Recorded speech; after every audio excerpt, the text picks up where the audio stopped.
It is Saturday, the 10th day of June.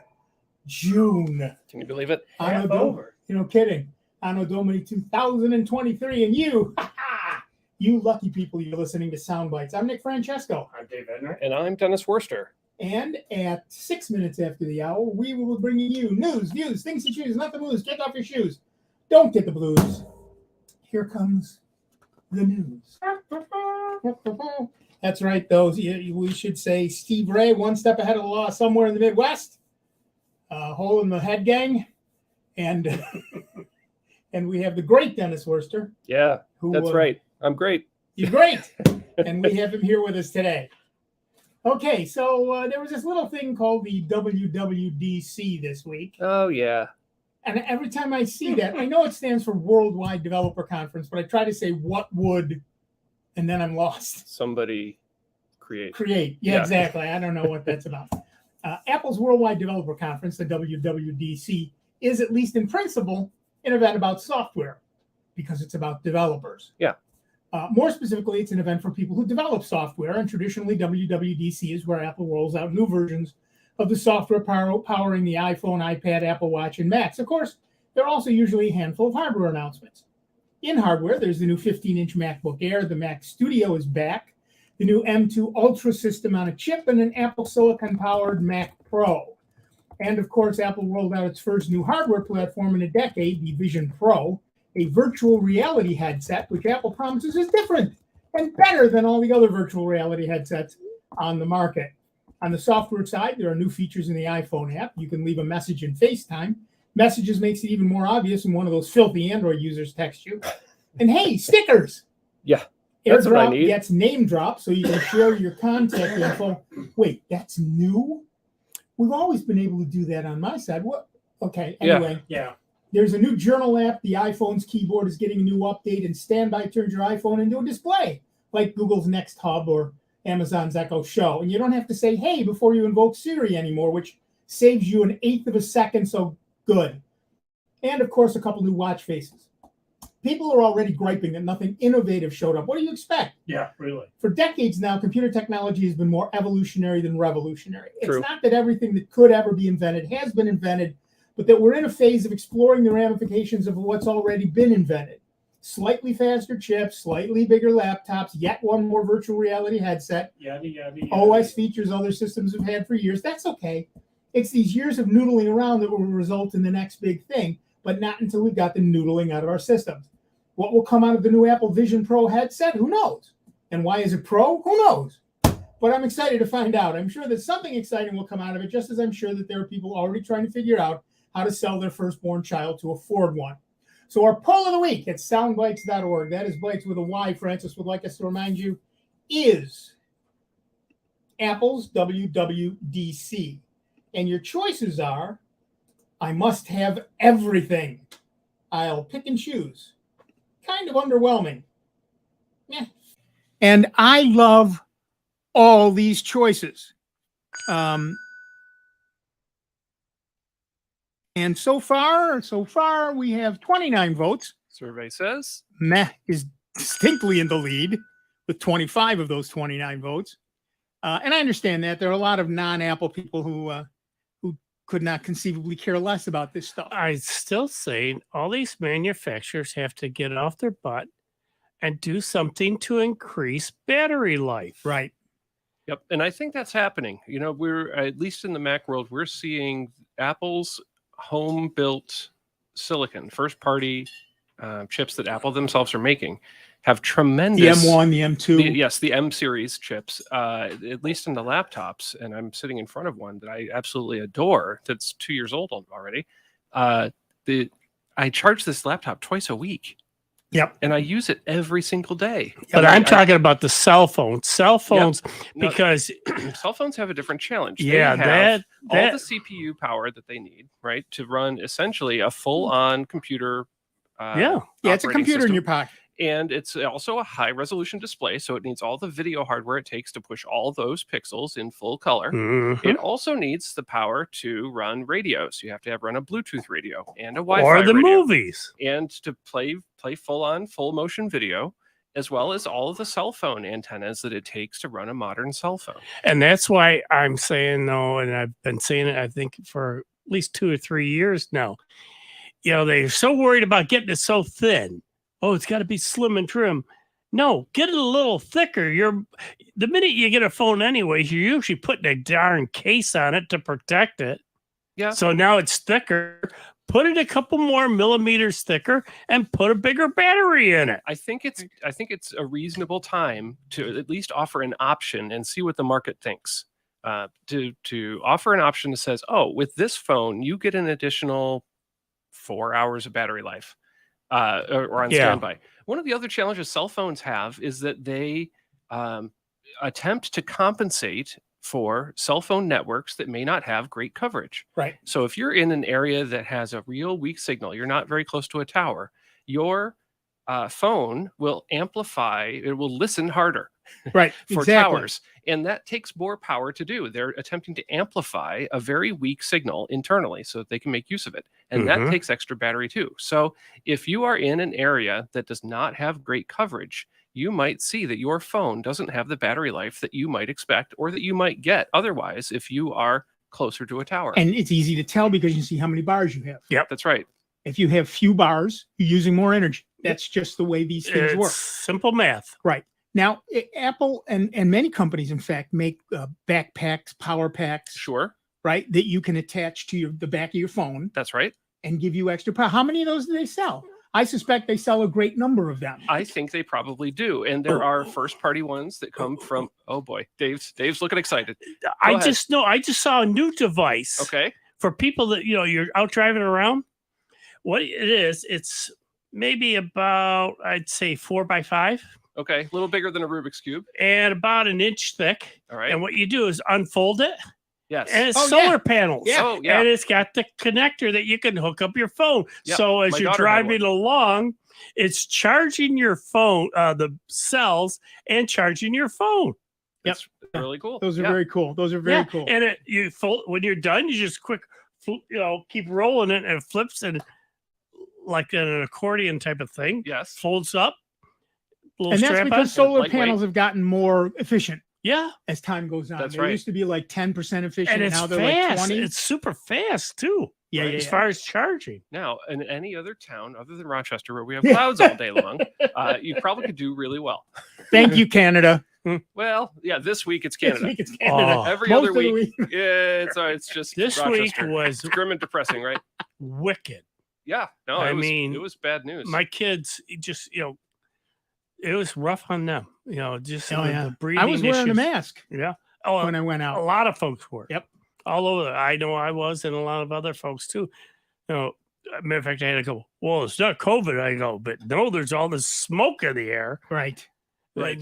I don't need that in my lungs. You got an AQI over 300, and Right. you have to wonder what's up. Yeah, Well, so at least we didn't get as dark as New York City. I mean, No. it was so bad that you couldn't see across the street. right. Right. And I'm not sure how, at least downtown in Manhattan, where all the buildings are, I'm not sure how quickly air flows around in that area. Yeah.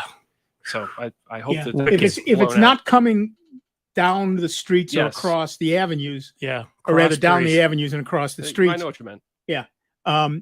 you don't get a lot of flow, breeze yeah. there. Maybe different. That's why every summer in August, the garbage men strike, Yes. because that smell It just smells worse. builds and builds and builds. In all the years I lived in New York City, you always found an excuse to not be in New York in August. Yeah.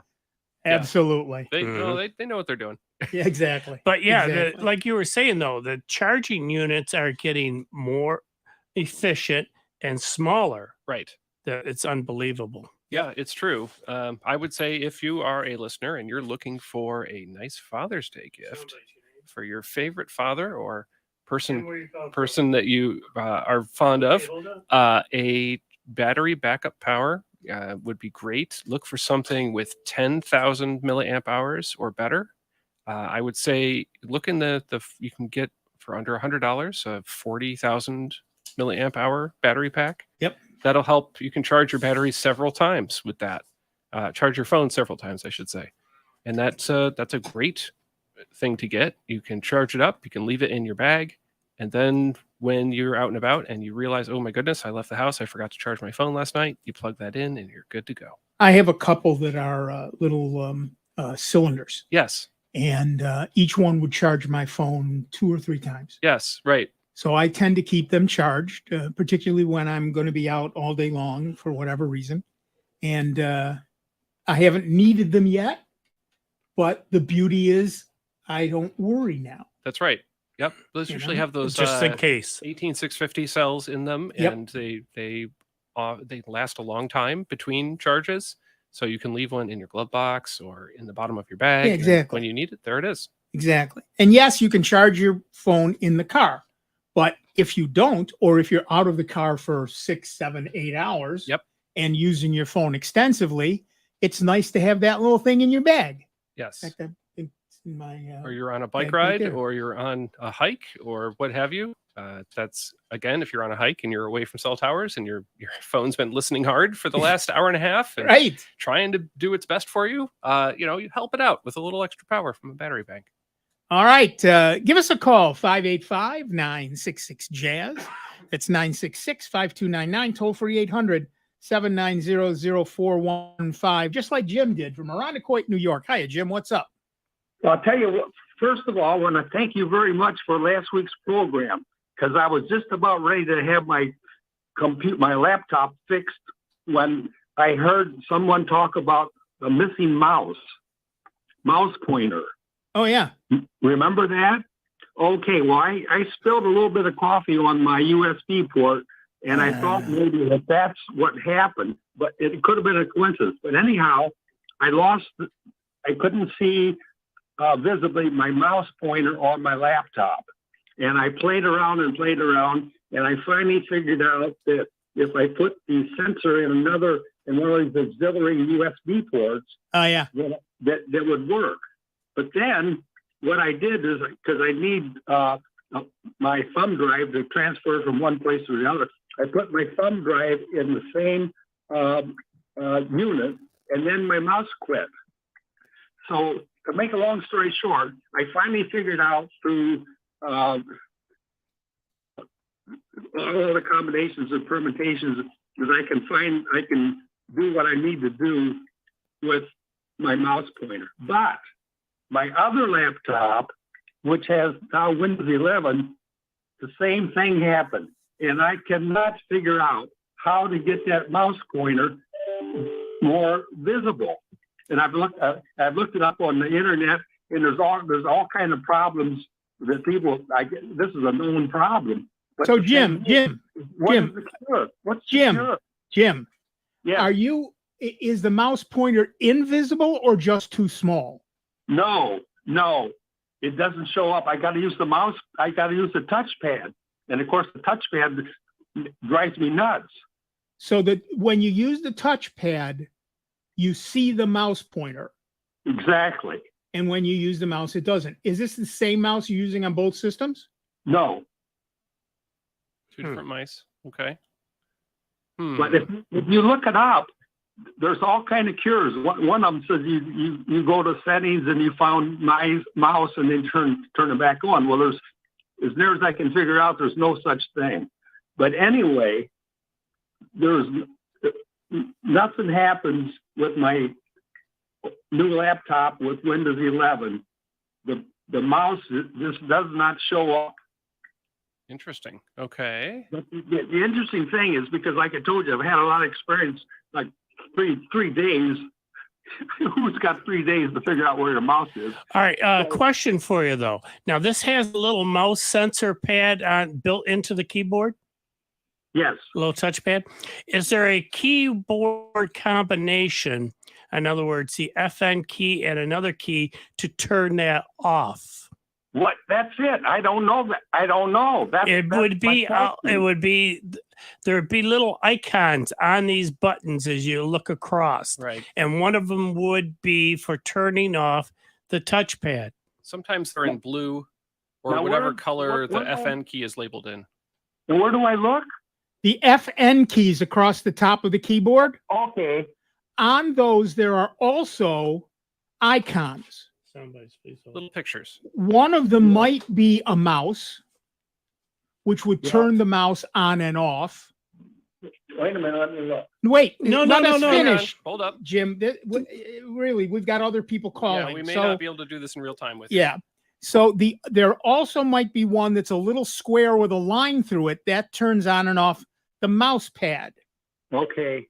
So try both of those to see if in fact it's just the fact that your mouse is turned off. Now, depending on what laptop you have, particularly some off brands and some older brands, Right. actually have a switch that turns on and off the mouse, often on the side. Make sure that that's not, that you don't have one of those. Yeah, it or wouldn't that be it's on the not Windows off. 11 machine. Probably not, but certainly doesn't hurt to look. But the other one might. Yeah. So do those things and then let us know. We've got to get on to other Yep, calls. you can give us a call back. Okay, now, thanks a lot. Thank Thanks. you. Yeah, it's hard when it's It's a hardware. a hardware issue that doesn't have Don? a reasonable Yep, Don, where are you fix, calling instant from? fix. Right. No, You it's know? tricky. If maybe the make and the Okay. model, if we had that. we Okay, might be hold able on. to Right. Look for a Right. graphic Um, of the keyboard. Yeah. And I know a lot of people don't like the mouse pads. I prefer them personally. Yeah, Um, I like them a lot. I think they're convenient, and I like to be able to use multiple fingers on them Yep. for different shortcuts. Plus, I just love saying the key that has the FN on it and calling it the FN key. Yeah. Yeah. I used to in a job I had, my cubicle was across from my boss's door. That was a thrill. But he took to calling me F1 whenever he had a question or a problem. Ask for help. Yeah, he'd ask for help. And I'd be sitting at my desk and hear F1, F1. Okay, thank you very much.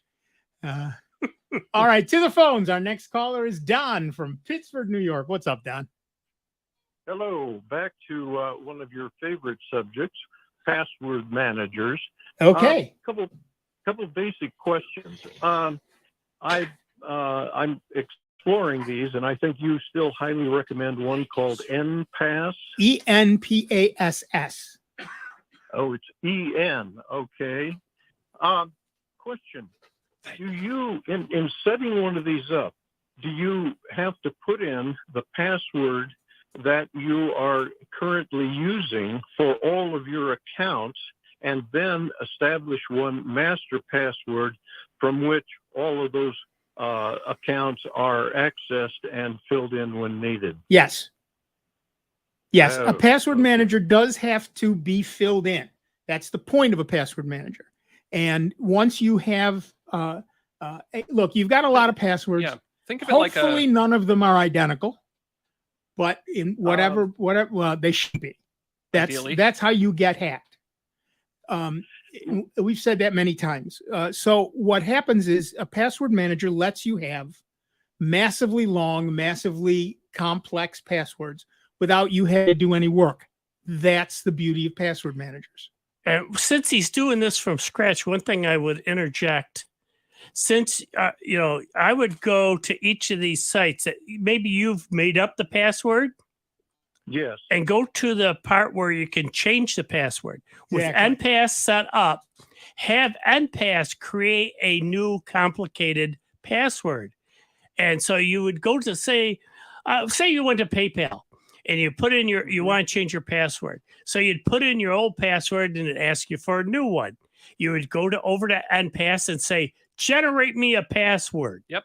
And it would generate a complicated password. You would copy that out of NPass after you. And there's a button that lets you do that. It's just a copy button. Yep. And you copy it, you go back over to PayPal, paste it in there. Now you've got this nice, long, complicated password there.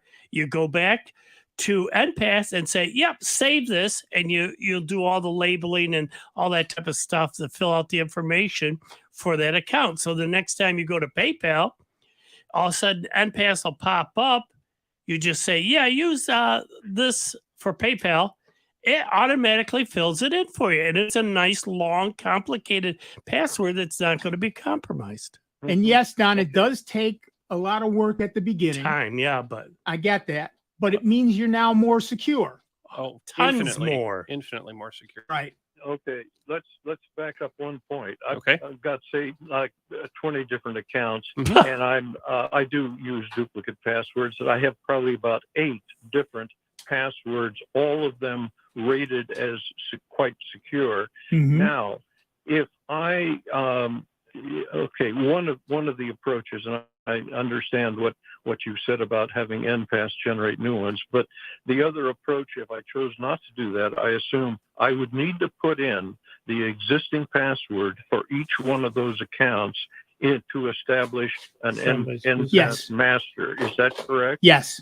Well, Okay. you'd need to enter each one of those individual passwords for all those individual sites into NPass. Mhm. Think of those like putting cans on a shelf, right, in a cabinet.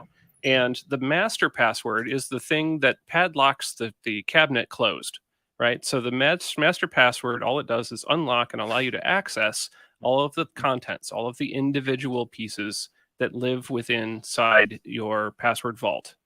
Okay. Now, the other thing that's going on here, and is very handy, is that a great number of these accounts, the password, when I go to access the account, the computer, Microsoft Windows, has already remembered. And how secure or insecure is that? Right. Browsers Very insecure. came along before password managers were really commonplace and popular. And browsers over the years have worked carefully to become more and more convenient for users to use. Mm-hmm. They will, among other things, store your first and last name, your address, your potentially a credit card number, et cetera, mailing address, and they will also store passwords to get into various sites.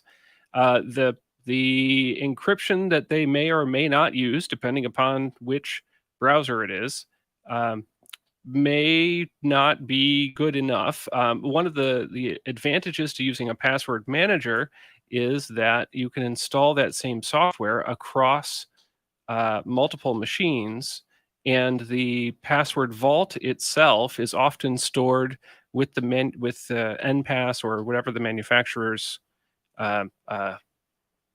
cloud services are, and you can access that vault of passwords from multiple different machines.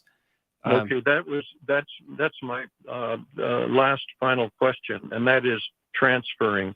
In my case, I'm spending 3 months of the year elsewhere, taking a laptop there, a desktop here at home, setting this up in my office, and then how difficult is it to get the whole vault, NPass, whatever, transferred and operable on the traveling laptop? What you can do is in NPass, you can say, listen, hold on, we got to take a break.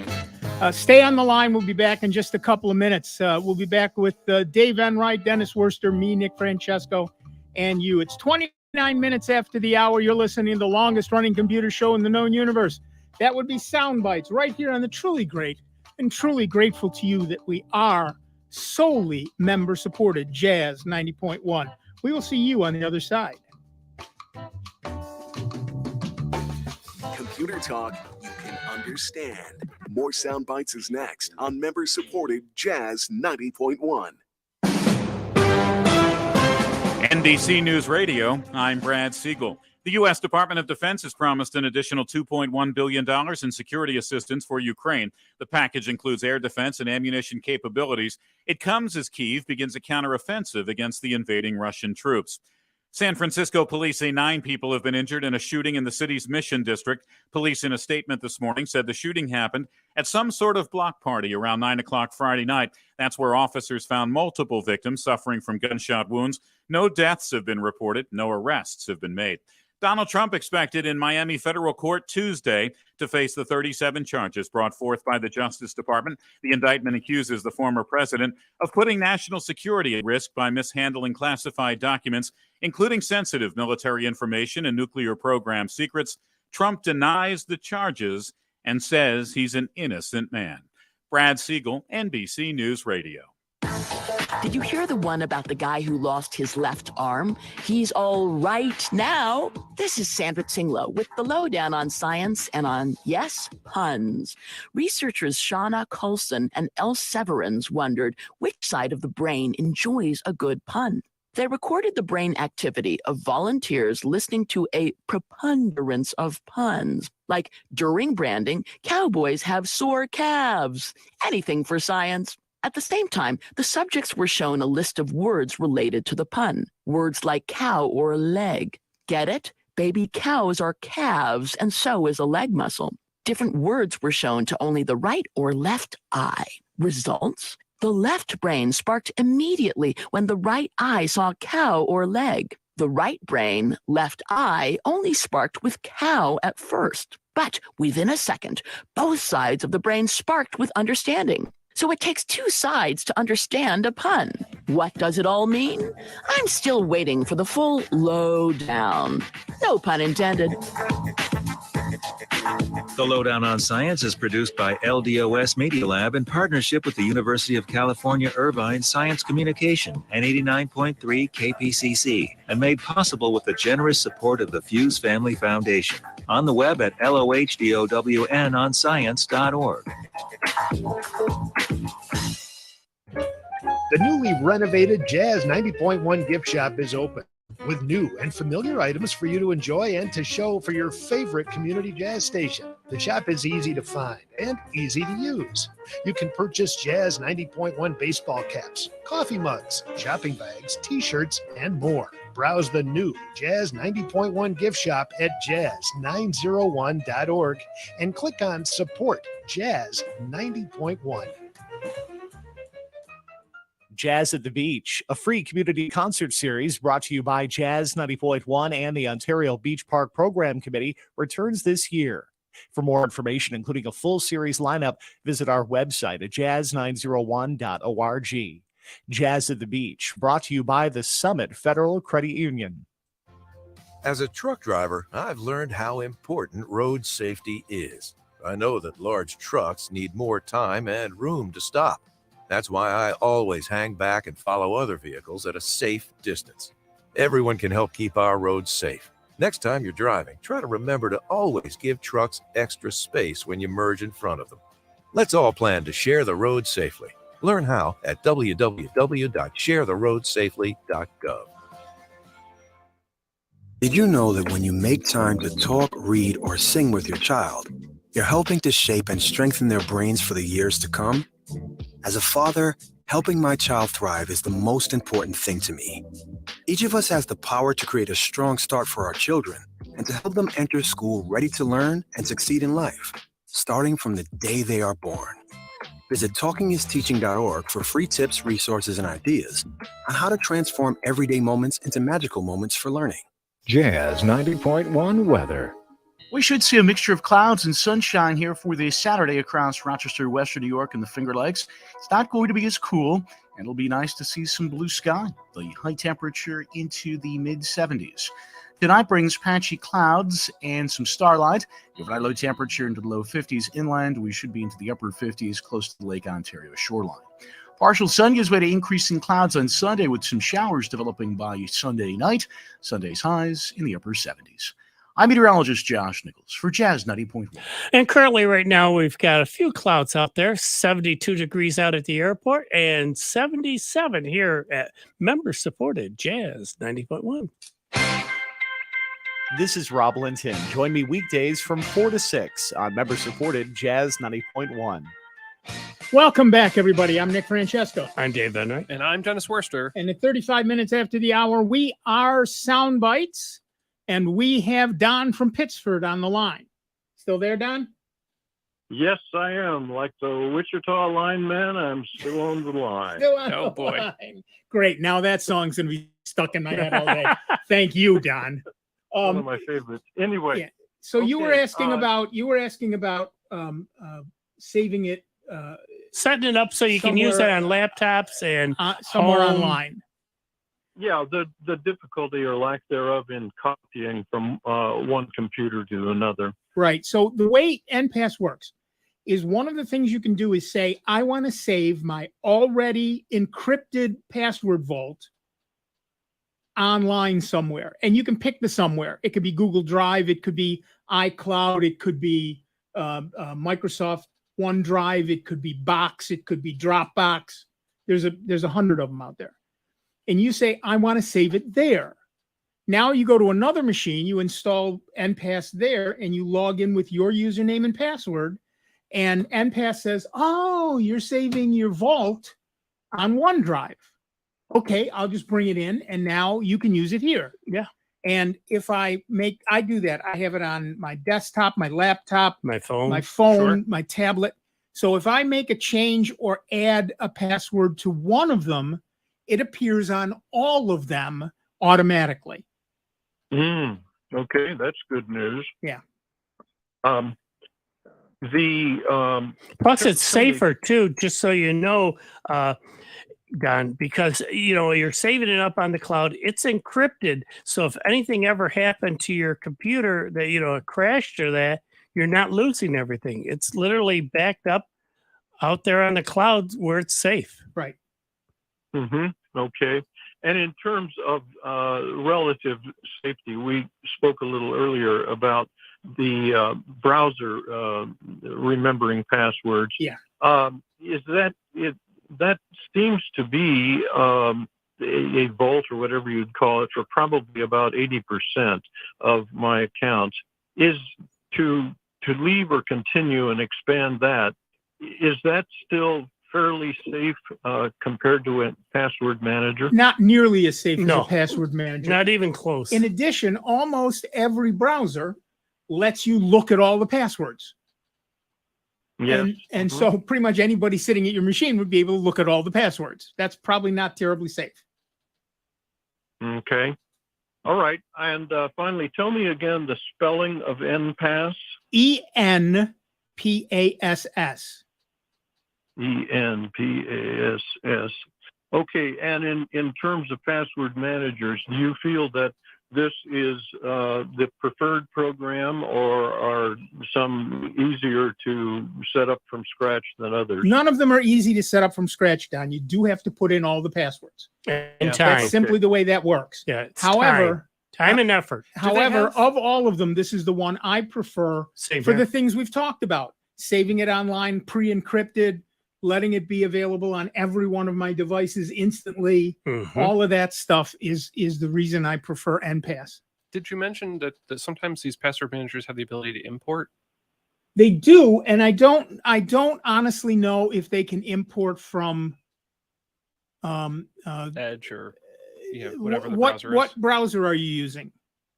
We'll take a look and we'll look it up for you. Don, what? What's the one that comes with Windows 10? Edge. Microsoft Edge? Yeah, Microsoft Edge. That's what I'm using principally. Yes, you can export your passwords from Microsoft Edge and then import them into NPass. That at least gets you the started.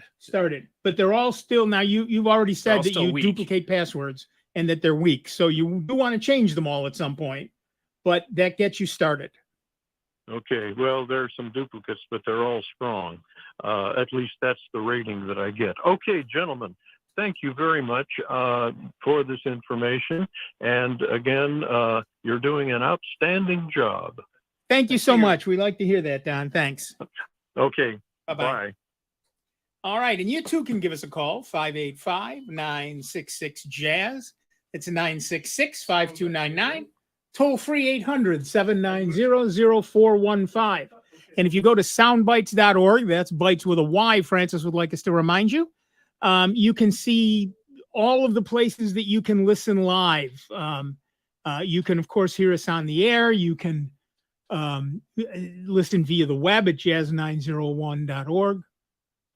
You can download the Jazz 90.1 mobile app.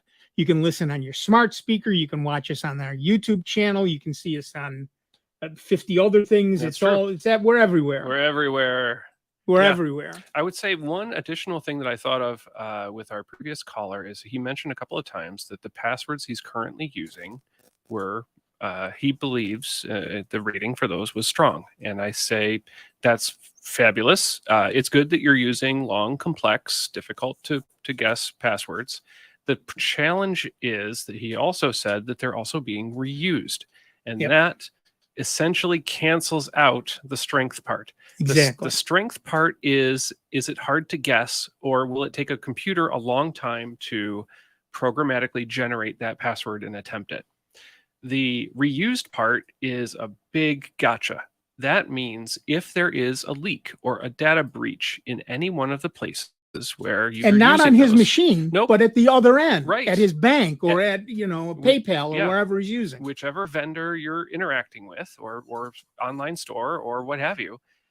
If those have a breach and they know they get Don last name and they get Don last name's big long unique password, then what happens is the bad guys get that big list of breached data and they go try every other website with Don last name and his email address and that password. And because the password has been reused, they're going to say, oh my goodness, fantastic. We just got into this other website that didn't have the data breach because he used the same password in 2 different places. Yep. So that's why we say using complex, long passwords that are unique between websites is the way to go. They must be different between them.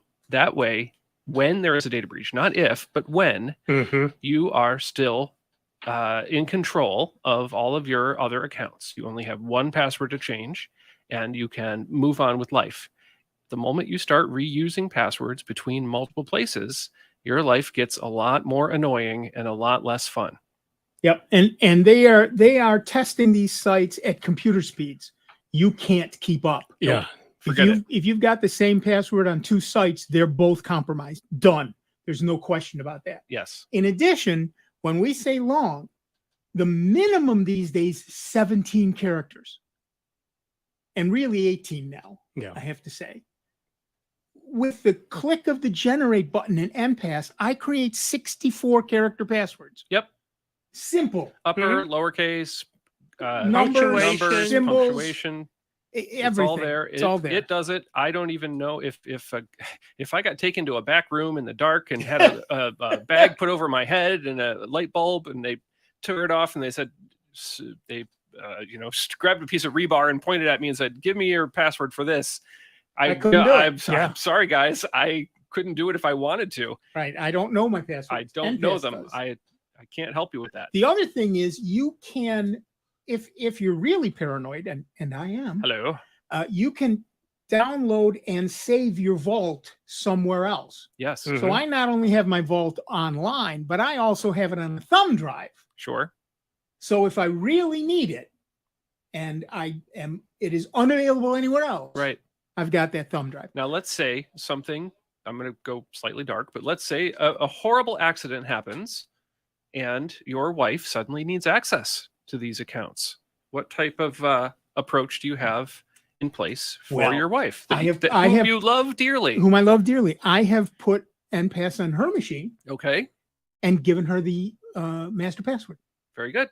So at any time, if she needs to, she can get at all my stuff. Yeah, same here. If I got hit by a runaway garbage truck, right, Sandy could log in and know all my passwords, get into banking and anything. Yep. Because I literally put every password. I mean, it might be a site I might not use, but once a year. Or once ever. Yeah, it's in there. Yep. Just so it's taking up space. Not it's really. up there on the cloud. I don't care. Yeah, I don't care. And so that we talk now about the fact that people are there's a point at which you are going to no longer be here. Believe it or not. Believe it or not. And back in the day, not that we're rooting for that. Not that we're rooting for that. Back in the day, your lawyer had a will, blah blah blah blah blah. What do you do about all those passwords and all those sites and all my banking information and all my medical information, right, and all the other things that people are going to need? My wife has access to that, and in my case, so does my daughter, because they have NPass. That's right. People you trust, people you love. People you trust, people you love, or you say, you say to your lawyer, N passes on my machine, and in this sealed envelope is the password. Yep. And upon my death, give it to X. And they'll do it. And they'll do it. Yes. That's what lawyers are for. That's right. And what a wonderful thing when your spouse or your family is mourning your loss. Hopefully, we all hope. Then what a wonderful gift to have them. One fewer thing to have to deal with or figure out. Exactly right. It's just handled. Yep. All right, back to the phones. Our next caller is Ed from Ithaca, New York. What's up, Ed? Good afternoon, guys. A few things, mostly small. First, did you do a recording of last week's show? There wasn't a show. No, mute your mic if you're going to be playing with that thing. Yeah. Please. Hang on. Sorry, Thank you. I did. Yeah. Sorry, we did. There last week was a pre-recorded show. Oh, okay. That's fine. Then I don't need to keep searching for it. Right. Yes, and I imagine the podcast feed. You know, oddly, every once in a while over the last 32 years. Yeah. Magically, all three of us are not available on a Saturday. It does it's happen. rare, but it does happen. And last week was one of those weeks. My goodness, I mean, you guys have lives? It is unbelievable. Occasionally. And it turns out there's only one Dennis to sit in when only one person's missing. There are not three of me. And Dennis does not know how to run the board. I do not. I do not. I would be, I would be hitting things like a monkey. It would not be a good idea. Okay. He would not end up with Shakespeare. Trust me. Nope. Not even close. Okay, go ahead, Ed. Okay. Second thing is, I don't see the phone number on your webpage. Well, we can give it to you right When now. I called you, I found it, but not on your page. I had to go to the 90.1 page. Yes, the 91.1 page will have that, and I Nick should is, put the phone number on It our used to page. be on your webpage before it was redesigned. Yeah, it probably did. Well, I'll put it back. Thank you No, for I that won't put it back suggestion. if I don't leave it a note for myself. But thank you. I will do that. Yeah, you're welcome. Third thing is, even though it's not a pledge drive, I want to urge people to contribute money. nothing wrong with that. Nothing wrong with that. I throw you $100 a year, every once or twice a year when I can, and it's usually not during the pledge drive. Very nice. Thank So you. I encourage other people to do that too. Thank you. Yeah. Now the real reason for my call Oh, here we go. is Buttering this up. Yeah. right. What's a good way to clean the screen and keyboard of my MacBook? Do you have a sandblaster? Hang on. Down, boys. Down, boys. It was gross, but what happened is that I coughed while I had food in my mouth. Oh, yeah. Okay. I've been there. So here's what I recommend. Go get yourself a microfiber cloth. Uh-huh. You can get those at any local retail establishment of your Right. choice. And I do think you can moisten it gently with a little bit of water. We're not trying to saturate the cloth, but just a little light mist. This, in fact, if you have the same thing you would use to spritz your eyeglasses. I was that going to say, type of first, thing. shouldn't he, though, Dennis, get some like canned air? Canned air to get the bit, all the dust, chunks. the dust stuff off, and then come at it with the Okay. microfiber cloth.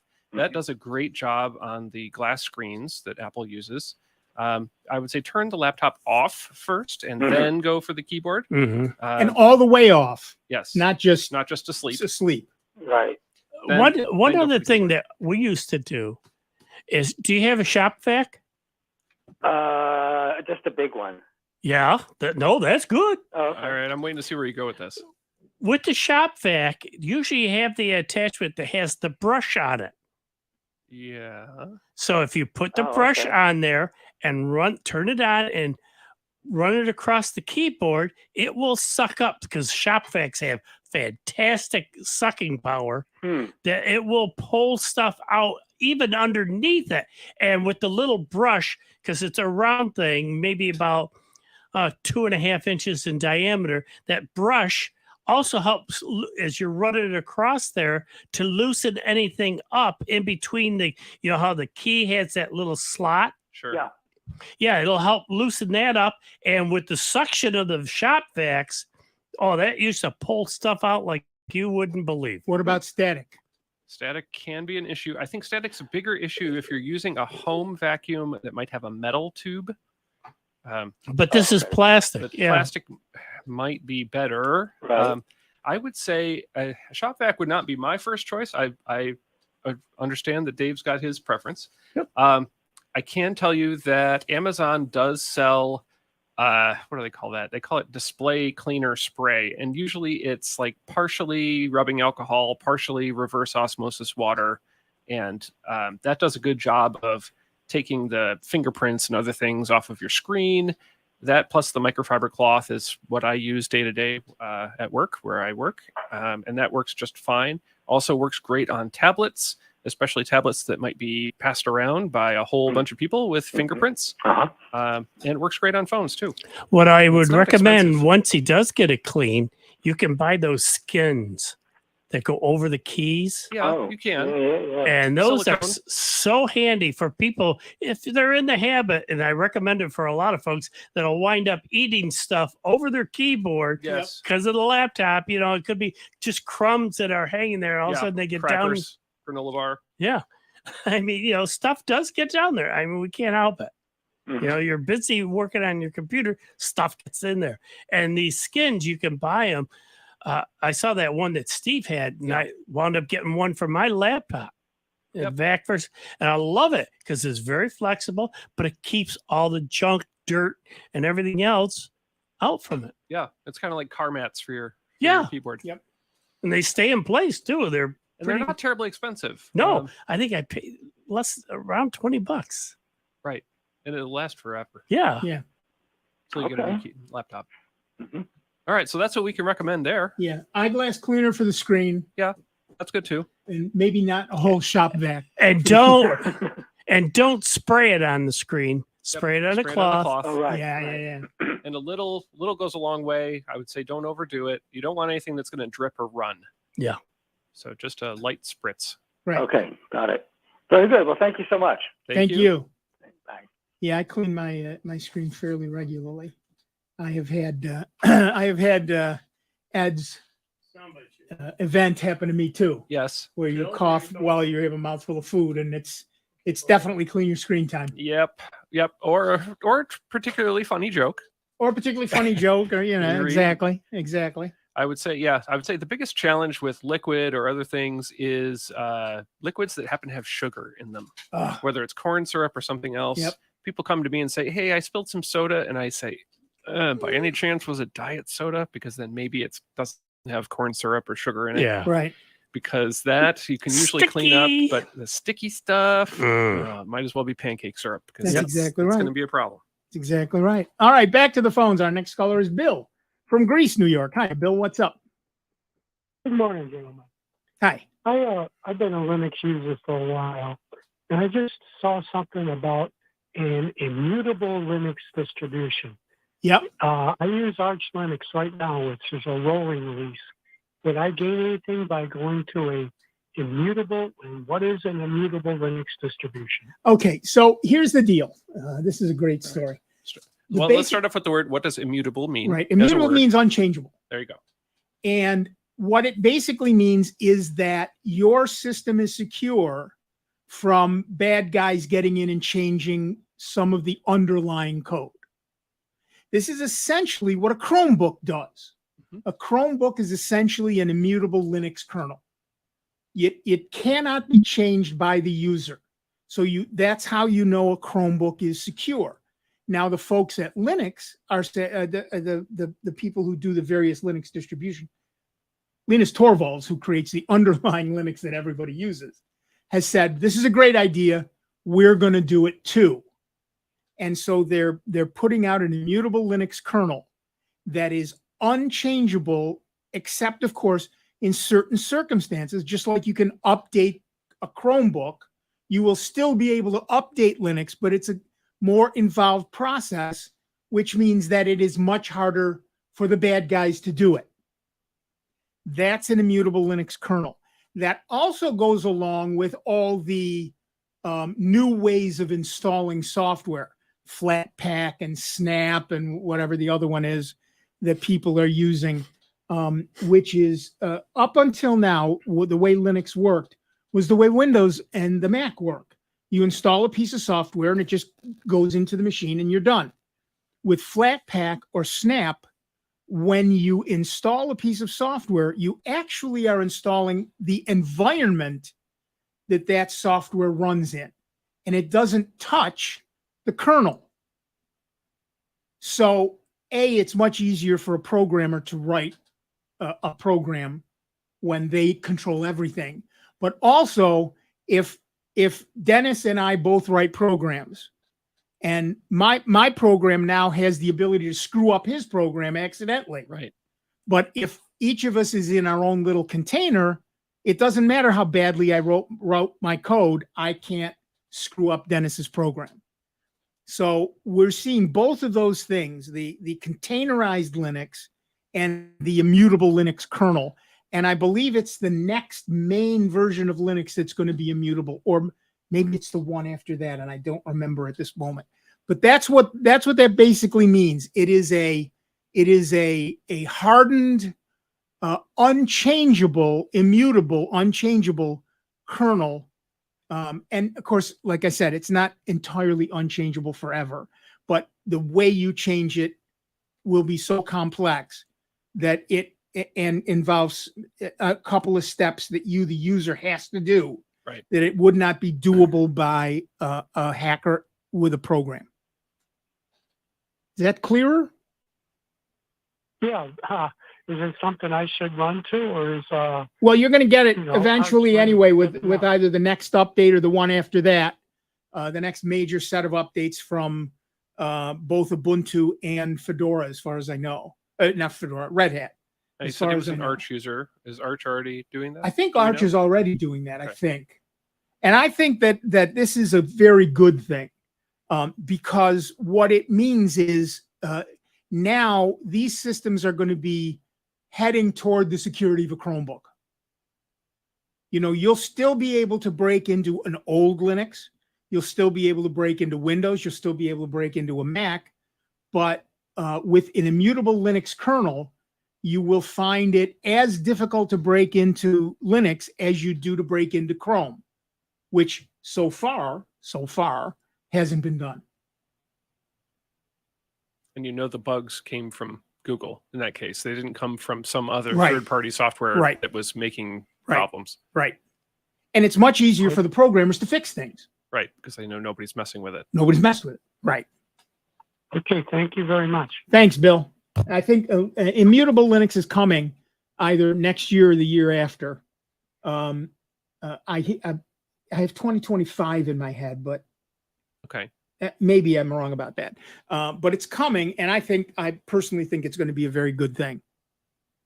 We get a lot of people who are very angry about Flatpak and Snap and containerized software. But you know what? If it makes it easier for a program, we don't have Photoshop on Linux. Right. And part of that reason is the fact that it's a pain in the patoot to write code for 200 different Linuxes. Sure. If I can write a containerized version that runs everywhere, it's going to be much easier for me as a program to say, yeah, I can go to Linux. All the old things are new again. It sounds a lot like the Java virtual machine. It's VM all over Yeah, again. yeah. It's more like so- Docker, but Yeah, exactly. amazing. Exactly. All right, we're going to take, wow, the whole first hour of this show is done. Is that unbelievable or not? It is unbelievable, but it's happened. We're going to be back in a little while with a whole nother hour of Dave Enright, Dennis Wurster, me, Nick Francesco, and you. It is 59 minutes after the hour. You're listening to the longest running computer show in the known universe, Sound Bytes. Take a bio break, enjoy yourself, but come back for another hour of Sound Bytes right here on the truly great and truly grateful to you that we are member-supported Jazz 90.1. See you on the other side. Online 24 hours a day, 7 days a week at soundbites.org. More with Nick Francesco, Dave Enright, and Steve Ray next on member-supported Jazz 90.1. This is WGMC Greece Rochester, a public service of the Greece Central School District and official media partner of this year's CGI Rochester International Jazz Festival, Jazz 90.1. On Twitter at 901jazz. NBC News Radio, I'm Julie Ryan. Former President Trump is hitting the campaign trail after being indicted in the classified documents probe. He's scheduled to speak today at GOP state conventions in both Georgia and North Carolina. It'll be the first time Trump will speak to a crowd of Republicans since Friday's indictment. President Biden will hold his first re-election campaign event next week in the swing state of Pennsylvania. The president will attend a political rally with union members in Philadelphia on June 17th. San Francisco police are investigating a shooting that injured 9 people in the city's Mission District. Multiple victims suffering from apparent gunshot wounds. Authorities say the shooting happened at some sort of block party at about 9 p.m. last night, where officers found multiple victims suffering from gunshot wounds. No deaths have been reported and no arrests have been made. Julie Ryan, NBC News Radio. Here's another great reason to renew your Jazz 90.1 membership. The Jazz 90.1 member card and new mobile app. You'll automatically receive the card when you renew with a gift of $90.10 or more. You'll also be able to take advantage of tons of dining opportunities throughout the region, giving you 2-for-1 entrees or other savings at your favorite restaurants, and a great excuse to explore even more. Dine your way around town, all while supporting a station that nourishes your need for quality programming. Members supported Jazz 90.1. Jazz 90.1 is supported by our members and by Geneva Community Projects, presenting FL Excursion, Saturday and Sunday, June 17th and 18th. An international celebration of Riesling wines, FL Excursion will feature over 80 winemakers from around the globe, with seminars, wine pairing dinners, grand tastings, and more. For more information and to purchase tickets, you may go to flxgrandtasting.com. That's flxgrandtasting.com.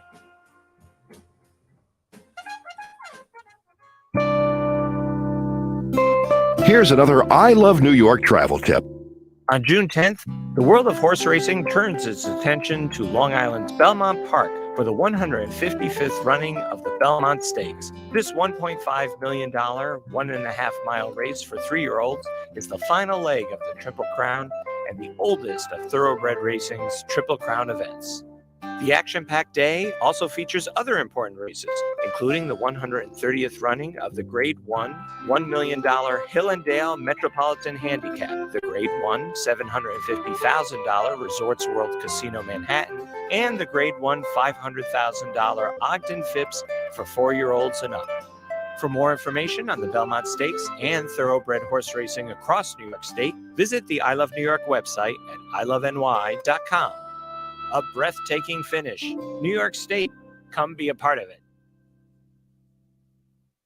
Are you thinking of adding a pet to your family? Greece Residents Assisting Stray Pets, or GRASP, is committed to reducing the number of homeless pets by placing dogs and cats into compatible, loving, permanent homes. For more information on how you can give a homeless pet a second chance through adoption, visit graspinc.org. GRASP, striving for the day when every dog and cat will live in a loving, safe, and healthy home. I see you finally got a new helmet. I did. Bought it cheap online. Follow me. We'll turn off here. I'm right behind you. Watch the cars. It can be crazy. Teddy! No! Are you okay? Somebody do something! Was this young man hit by a car? Yes, and his helmet is smashed. It's a brand new helmet. It's probably a fake. Fakes cause real harm. You're smart, buy smart. Brought to you by the National Crime Prevention Council and the U.S. Patent and Trademark Office. I'm not a numbers person. I couldn't do math the old way. Now there's a new way. Have you ever thought like this when it comes to your kid in math? You're not alone. With kids more than half a grade level behind in math because of COVID, now is a time parents need to jump in and be part of the equation. And you don't need to be a math whiz to help. Visit bepartoftheequation.org to check whether your kid is on track with math. Find tips, videos, and more at bepartoftheequation.org today. Member-supported Jazz 90.1 proudly welcomes you to America's longest-running computer show. Here we go. Call the show now at 966-JAZZ. That's 966-5299. Toll free 800-790-0415 or soundbytes.org. Now, alongside Steve Ray and Dave Enright, here's Nick Francesco on member-supported Jazz 90.1. Welcome back, everybody. I'm Nick Francesco. I'm Dave Enright. And I'm Dennis Wurster. And at 5 minutes after the hour, we're hurtling headlong into the second hour of the longest running computer show in the known universe. That's right. It's Soundbites right here on member-supported Jazz 90.1. And our caller at the moment You can give us a call at 585-966-JAZZ. That's 966-5299. Toll free 800-790-0415. Just like Al did from Rochester, New York. Hi, Al. What's up? Hey, top of the morning to you guys. And the rest of the day for yourself. Hey, I got so many things. I missed your show last week. No, so you did didn't. we. Well, the funny thing is, I was listening to it and going, it sounds a little familiar. And then you said, "Oh, here's a call. Or here's our first caller," and it was me. Yeah. And you thought, it's radio magic. It's something. Mind telepathy. This AI is getting fantastic these days. Too good. Hey, bunch of little comments, just observations, and probably taking you back to the LastPass discussion. But before I do that, do mention to people if they've got concerns over moving to 11 that Steve Gibson's In Control program, which is free, will help lock their system down and prevent any changes. Yeah. Steve Gibson at grc.com writes some pretty amazing programs, one of which is that In Control program that was that the one that used to be called Never 10 or something? Well, it's a whole new program, but it's the same concept. Yeah, same concept. And it lets you decide whether or not you're going to upgrade. That's both good and bad. It's good because it means you get to keep what you already have and know and like. It's bad because Microsoft is going to stop supporting older versions. And at some point, you're going to be so far behind that A, you can't upgrade because Microsoft will say no. And B, you are wide open to every bad guy out there.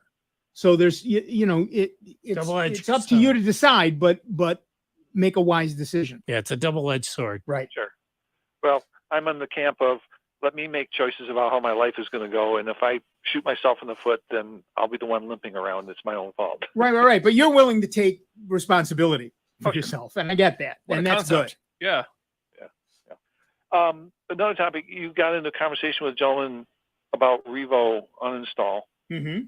And just one little added note of all the things about you caution the person about is not a bad time to do a full backup before touching Revo uninstall if you're not sure what you're doing. Yeah, anytime you use any uninstaller, do a full backup before that. Absolutely.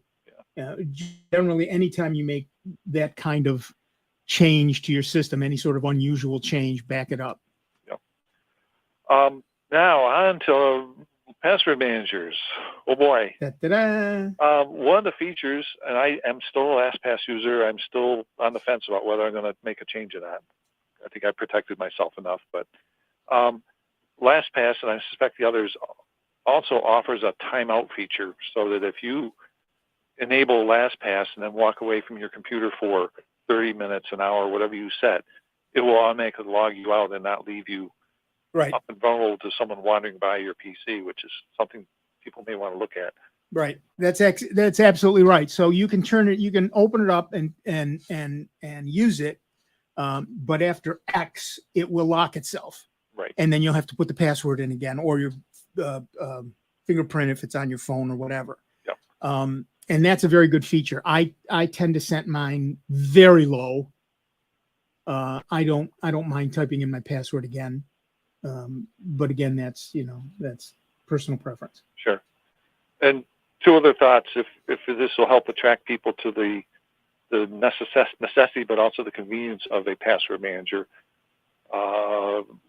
Mine will let me not only designate that if I don't do anything, if I get hit by a bus or whatever, and my wife needs access, she can request access, and after a set period of time, like maybe a week, if I don't say no, she will be given full access. So it eliminates a little bit of the worry about, well, yes, I put the secret password in an envelope to the lawyer, but that was last year, and I've changed the password a couple of times since then. I've forgotten to tell the lawyer about that. Right. Which is kind of handy. But here's the real seller: the ability to share passwords with people, such as like my Netflix account. So I can give them access. If they have LastPass, they can have access to use my Netflix access, but they don't necessarily know what the password is or how they cannot change it. So they have the flexibility, they have the convenience of being able to use my accounts and their access. Yep, that's very nice. Of course, we hasten to say that sharing passwords is illegal with Netflix, and we do not recommend you do it. Oh, well, this is only for people within my household, of course. Of course it is. Of course, the fact that they've tightened down the screws on that means that I'm no longer going to be paying a premium for 4 active accounts at one time. I'm going to cut it back to 2. They had it on the news today that their membership went up 100%. Yeah. Since people all of a sudden clamped down on it, membership went up over 1 million accounts. Yep. Because there so many folks were passing it around to this friend or that friend, and kids at college would, pass it around the dorm, and everybody was watching, and Netflix was losing out. No, I can't begrudge them. I think, it's fair is fair. Yeah, it's their system. They can do what they want. Sure.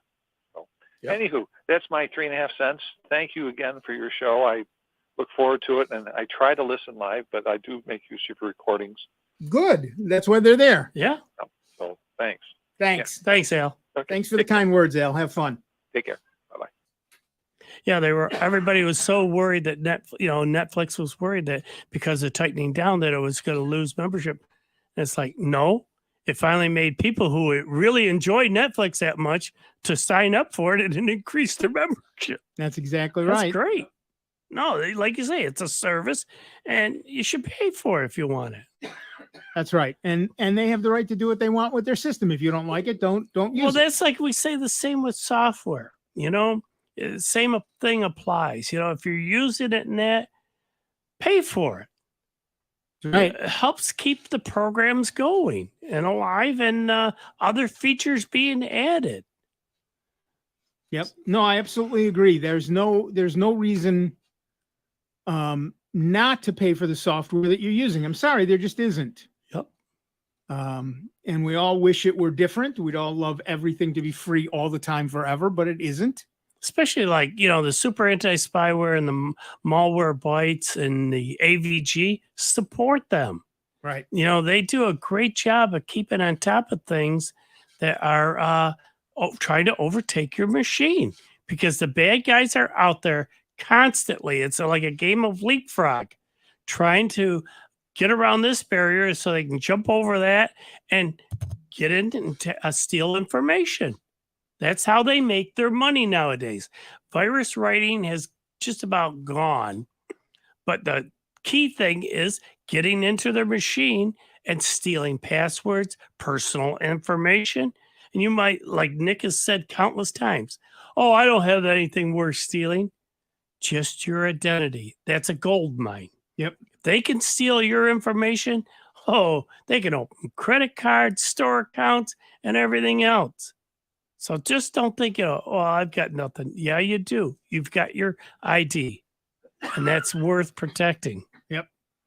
That's exactly right. All right. I'm going to read a news item while you give us a call at 585-966-JAZZ. It's 966-5299. Toll free 800-790-0415. Google has, speaking of security, Google has confirmed that a 0-day security vulnerability in its Chrome web browser is being actively exploited and has issued a rare emergency security update in response. Although Chrome security updates are not per se the rarest of beasts, updates that fix a solitary, actively exploited 0-day vulnerability are far from the norm. You can be sure that when such an emergency security update drops, it's time to take it seriously and ensure your browser has been protected. In a June 5th announcement posted to the Chrome Releases blog, Google said the fixes will roll out in the coming days and weeks. Although the announcement says the 2 security fixes are included in this update, only one is actually detailed. CVE 2023-3079 is a type confusion vulnerability in the V8 JavaScript engine, and Google's own threat analysis group discovered the vulnerability. While that is all the technical information that Google is releasing at the moment, so as to allow time for the update to be rolled out to as many users as possible, there is one published detail that is critical. Google is aware that an exploit for CVE 2023-3079 exists in the wild, which means you shouldn't play the waiting game, but instead go check that your browser has indeed been updated. The very act of going to check on your Chrome version number will generally kickstart a download and installation of a security update if it has reached you already. However, To activate the update, you must restart the browser, not your whole machine. Right, just the just the browser. This latter point is crucial for those of you who tend to have hundreds of tabs open. Yeah! Or dozens of tabs open and rarely close the browser at all. You can, of course, bookmark all your open tabs at once and then open them all again later. If you're wondering whether or not your non-Chrome, other Chromium-based web browsers are also impacted by this zero-day security vulnerability, the answer is a resounding yes. The good news is there are updates to patch all those issues already rolled out for most of the major Chromium-based browsers. First off the block was Vivaldi, followed by Microsoft Edge and Brave. It looks like Opera users may have to wait a while longer for protection against this potentially very harmful exploit that's already out there in the real world. As for Microsoft Edge, the updated browser number you are looking for is 114.0.1823.41, or of course higher. As with Google Chrome, users are advised to check to be sure. Look and see, what your browser version is, to see if it's no longer vulnerable. And Chrome OS has, yes, you guessed it, a security update for that as well. Are all your browsers up to date? Give us a call, 585-966-JAZZ. It's 966-5299, toll free 800-790-0415. Yeah, even though I close, I don't shut my machine down. The one thing I always do, though, is once I'm done using the browser, I shut the browser down. Yeah, I don't trust anybody, and yeah, granted, I have a lot of tabs open, but they're only active when I have the browser. Once I leave the machine or that's shut down automatically. I've done that for decades. I don't trust it because there's ways, I'm sure that they could find a way in through one of the other tabs that I have open and get into my machine. Ain't happening. Yep. And you can very easily, in most browsers, there is a bookmark manager. And almost all of them, one of the choices on the menu is bookmark all tabs. Right. And then it asks you for a name. When I'm doing research on something, I usually name it the date and the research topic. And so I can go back to that one and say, okay, I was here and these were all open and this is all good. Is that the same as a tab group? Or is that a different thing? It's different in that what it does is it creates a folder with all those tabs in it. I see. So you can then say, right click on the folder and say open all tabs. And so it doesn't group them on the screen. It groups them in a folder so that they all open again. I see. Yeah, see, in Chrome, I've got it set up. If you go into settings and I think it's default browser, browser settings, you can see all the bookmarks that you have open. And if you like the way that they're arranged, you can click on it and say, use this as startup. And it'll save that whole group. That's another way to do it. It's a very similar way. Yeah. And it just saves it. And then that way, if I've got others open, so I shut it down, those are gone then when I reopen it, which is fine. Right. Like you say, you get others that you're using for other types of research or whatever. Right. Yeah. And because of the research that I do, I have groups of stuff I want to see now. So in my case, the way I'm doing it, works better for me. But no, I'm saying it for the folks that, all of a sudden you get a site and all of a sudden it wants to pop open other windows and you're trying to shut it down and it won't. I just close the browser, reopen it, and it's back to my default set. Yep. Can't Mess with that. Yep. There are lots of features. I was talking to somebody the other day who had no idea you could bookmark sites. No, I get it. Oh, really? It's not, it's not a thing that that everybody does. So I get that. So I showed him how to do that, and he was very excited. So that was nice. But you can not only bookmark sites, you can create folders of bookmarks. True. So that you can group things in a way. For example, I have a Bytes folder, which has currently about 200 things in it. So before we knew about bookmarks, you think about back to the 90s when you were surfing. If you wanted to find a site, you had to start at a place and remember the path with the links that you clicked. And it might be dozens long to try and get to it. We all had this a was before document. Google. Yep, we all had a document. Right. http://something that we would copy and paste into that Yes. document. Well, then if you save knew that. if you knew how. If right? you knew how, right. But if you were teaching someone the first time, you'd say, "Oh, first I went to this, and then I went to this, and then I went to this, and that's when I found this amazing thing." And then they'd explain to you how to get to it. But yeah, before people understood the concept of bookmarks or even the concept of how URLs worked, it was, hey, I'm going to show you this thing that has this stuff you can click and take you to somewhere else. That's what made all the programs that started out before Google so useful. You'd go to a website that had a list of places to go. Sure. Well, that's what made Yahoo as popular as it was in the 90s, is that it was a giant directory of sites. Now, the entire concept of that is completely ludicrous today, but at the time there were many, many orders of magnitude fewer websites to visit. And there were old programs, I can't think of the name all of a sudden, that did that. Archie was one, and a couple of others that did essentially that. Oh, the wide area internet search and that type of thing. Ways, right. All of those. All right, back to the phones. Our next caller is Joe from New York. There it is. Hi, Joe. What's up? Well, let's see. I think you might have been thinking of Gopher. Gopher, thank you. Months ago. The format that I don't think you could think of was app image. That was flat back and snaps. Right. You're right. That was the other one. App image was another one. It's another containerized program. Containers is something different. I know. This was not for the technical people. This was just they make a container and give you the whole thing. Yep. Just so people know. Anyhow, I know this one guy is struggling with the concept of a password manager alone, but it's probably good to mention also enable two-factor authentication wherever you can. Right. That's even more secure. And what you were just recently talking about, Winget is a program that's built in these days to Windows OS that gives you a central place to do installations and updates. It's what we Linux people have been enjoying all along with Yum and Pac-Man and apt and all that. Yep. You do Winget install will install a particular piece of software, and there's a lot of them listed. Adobe Reader, Firefox, Chrome. There's a lot of them, and you can search through them with Winget search. Right. And that makes doing all your updates really easy because it's Winget update -- all. Yep.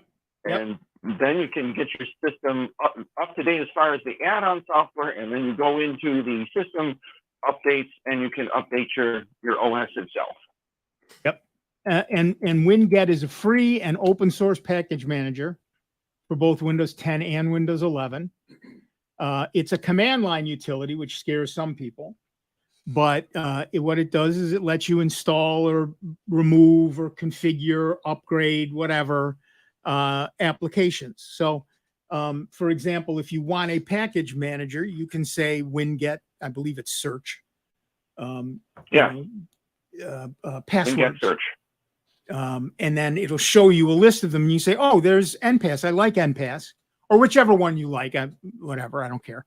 And you say Winget install whatever that program is, and you're done. It's and then you're going to have to put in your password and all like that. I get that, but that lets you run. It's called a package manager. Yep. And Linux has had it forever.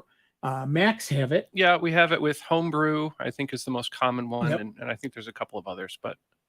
Yeah, I'm very familiar. And Windows has Winget. Yep, thank you. Good point. It's just that Adobe has their updater, and Google has updater for Chrome, and Mozilla has their Firefox updater. It's like all these disparate updaters. This is great to have it all in one place. Right. There's also another one, Chocolatey, but that you have to go get. Winget, I think, is included with Windows itself. Very good. Perfect. Thanks. Thank you. Have a great day. Oh, yeah, you too. Thanks. Bye-bye. Yeah. The ability to manage everything with what's called a package manager is one of the features that is just amazing. And yet we don't think about it in our world because it's the way you do it. Yeah. But Joe is absolutely correct. In the Windows world, you update this program, you update that program, you update some other program, you update another program. Right. Or you can just say winget, update everything. WINGET, winget. Right. And suddenly you're done. It's sort of like shopping at your department store versus going to all your specialty shops, right? You go to one place, you load up your cart with what you need, you check out, and you head back home. Versus going in and out, in and out, in and out to all the specialty shops to get your flowers and your bakery items and your other, shoes and what have you. Yeah, but they're all the same products. Yeah. One-stop shopping. Right. Yeah, it's one-stop shopping. All right, back to the phones. Our next caller is Joe from Rochester, New York. What's up, Joe? Hey guys, I hear you talking about saving all your bookmarks when you have multiple tabs open, saving all your tabs. Yeah. There's an extension called Session Buddy that will save all your sessions. You can name them. You can save multiple sessions and edit them down to like a work session. So whenever you want to, and I have tons of sessions that I have saved up, and whenever I want to go back to a session with maybe 20 tabs open, I can click on that. It opens all those sessions, and it's pretty nifty. Yep, it is. Neat. It is. It's very much the same. It's the same thing, only you do it in a different way. It's exactly, handy tools. Yeah, it's a very good tool. Thank you. Yep. Thanks. Okay. Bye. Yep. Thanks. Bye-bye. Good Yeah, to share Session that. Buddy. Yeah. And we should tell callers, if you've got a great tool that you're using, we'd love to hear about it. So We'd love to give us hear a about call. it. We're always happy to Anything hear to about make new your life tools. easier and simple, Yep. but not put your system at being compromised. Right. And the reality is there's plenty of those out there. There's plenty of great programs out there, little utilities Mhm. that make life easier for one thing. And isn't that the best way to do it? I have this tool that does this. I have this tool that does that.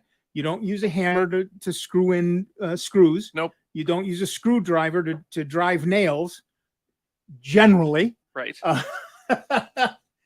So yeah, use the right tool for the right job, and that makes life so much easier. Well, here's a quick one before we go to break that Yes. I absolutely love. And I think I shared this with you in the past. It's a website called Camel.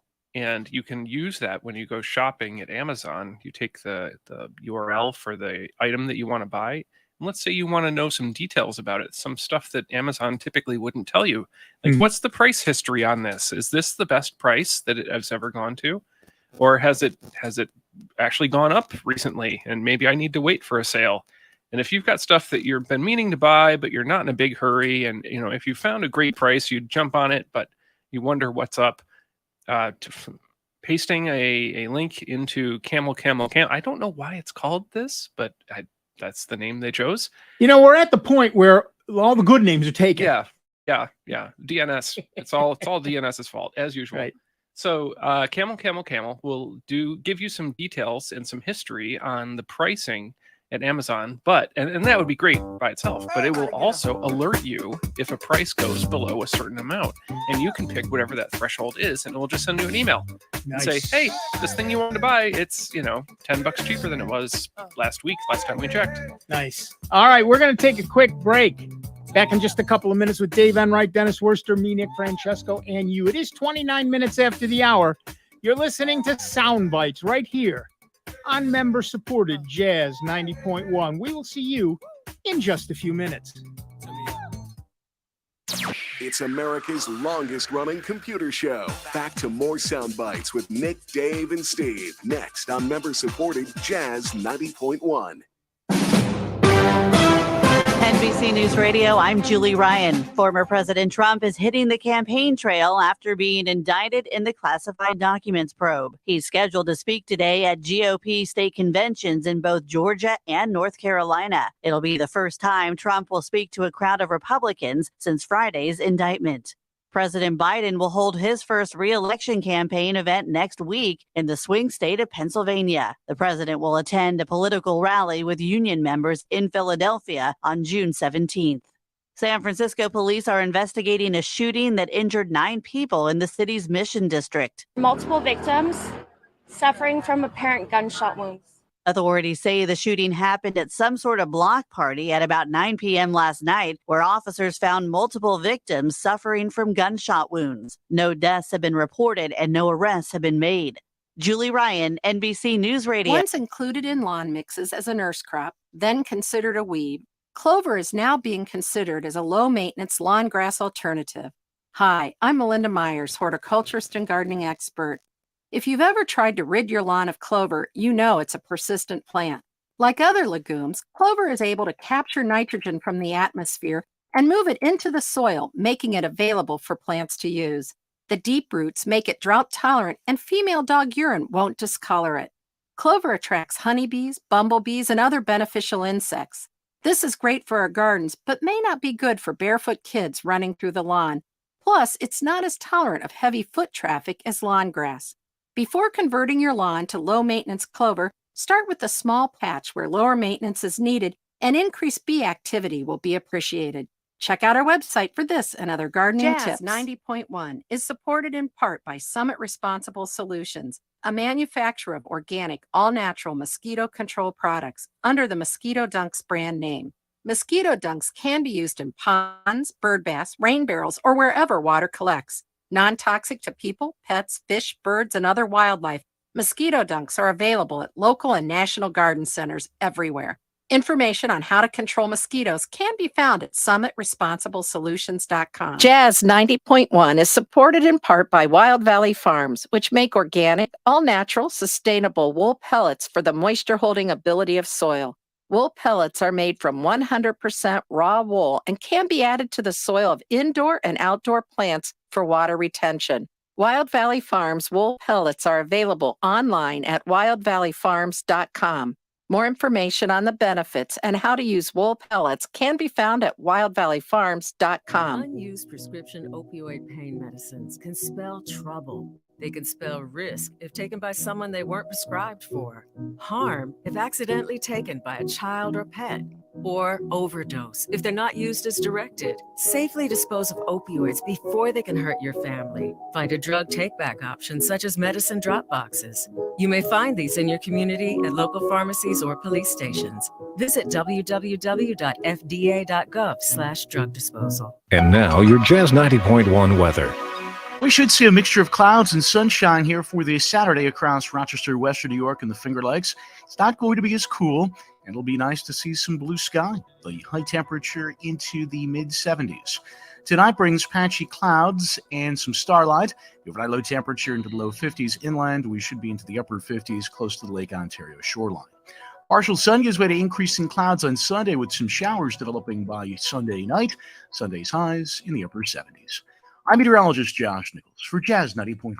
And currently right now we've got some cloudy skies, 74 degrees out at the airport and 80 degrees here at member-supported Jazz 90.1. This is Rob Linton. Join me tomorrow afternoon from 4 to 6 on member-supported Jazz 90.1. I don't think you'll be here tomorrow from 4 to 6. You don't think so? No. You never know. Welcome back, everybody. I'm Nick Francesco. I'm Dave Enright. And I'm still Dennis Wurster. Still? Yeah. No, it's a good thing to be. It's working out for me, though. That's what counts. It is 34 minutes Sure, your after wife the hour. appreciates it. Yeah, Your kids. Yeah. No, hey, so far so good. So far, anyway. Yeah. Sound Bytes, member-supported Jazz 90.1. Until she changes the locks. Well, Right. yeah, I don't know what you've heard, but Oh, you didn't get the memo? All right. You can give us a call, by the way, 585-966-JAZZ. It's 966-5299. Toll free 800-790-0415. And now, the single most important announcement drum roll to come out of WWDC 2023. World War DVC.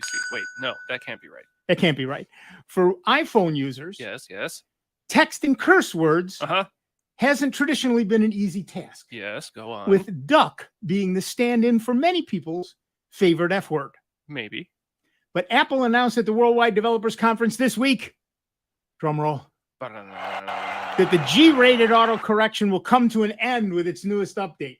And literally, there were 5,000 news stories about this. Yeah, because this is the news we need right now. This is the most important piece of news to come out of WWDC. Right. The heck with the $4,000 headset thing. We don't care about that. And presidents being indicted and We don't care war about any of happening, that. and You can now use the F word in text on Apple. And I'm going to use a different F word finally.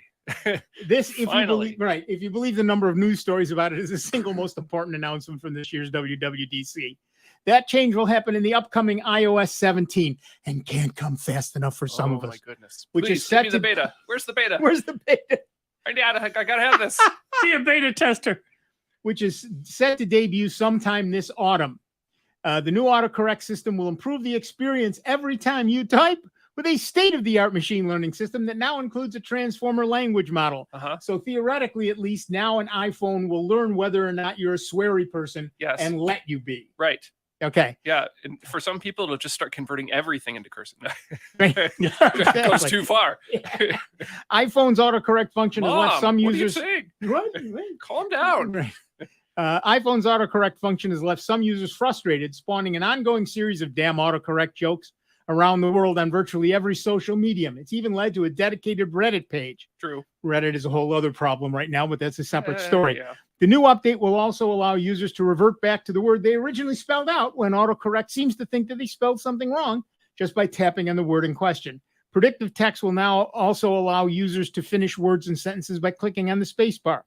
Right. The autocorrect update is just one of several new upgrades and updates coming from Apple, including leaving messages on FaceTime and using FaceTime on Apple TV, search filters, live stickers. You can now do thumbs up and get an explosion in the background. Right. Yeah. Yeah. That's the single most important thing that a business meeting needs. Yeah, I can give Thank a thumbs heaven. up. Yes. Did you read the memo? Sure did. Kaboom. Boom. That's Thank what you. I need. Thank you for interrupting our business meeting with that. You're welcome. So, how angry have you been at autocorrect? Give us a duck and call at 585-966-JAZZ. That's 966-5299. Toll free 800-790-0415. All right, I'll give you two picks. Now, I've not watched the entire keynote yet. I have not watched anything about the Studio Pro, but I have watched the stuff about iPad OS, Mac OS, iOS, tvOS. Right. I would say the two things that I'm excited about are, number one, being able to do FaceTime from my big TV in the living room by Yes. setting up my phone as the other camera and all that jazz.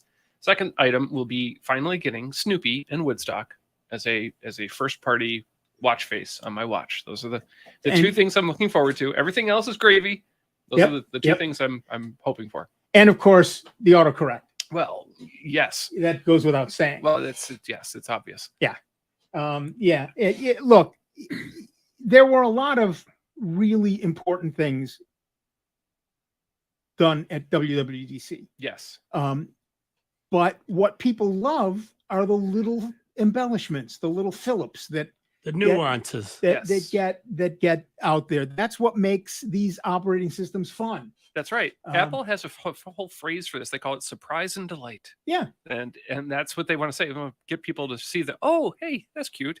Yep, Look at exactly. that. Exactly. And that's what they've done. And that's the thing. And let us say that is borne out every time one of those little tiny, what the heck is that feature all about? Right. Come out. People love it. And it's the thing they talk, like I said, there's 10 times as many news stories about ducking yes. as there is about anything else that was announced at WWDC, It's true. including the $4,000 headset or the new Hey, $34.99.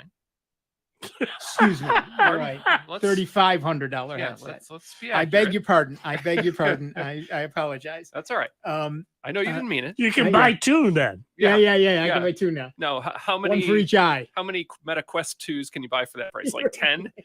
Right. Exactly. Buy them for your family and your extended family, and you can all play the Beat Saber The together. neighborhood. Yeah. And get yet, together. as I said, people will be trying to figure out how to sell their firstborn in order to get one Oh, sure, to try it out. because it's an Apple product. Yeah. And they must have it. Yeah. Sure. Well, and keep one and buy a second one. Keep it in the box. Thank Same way you. you did your original iPhone.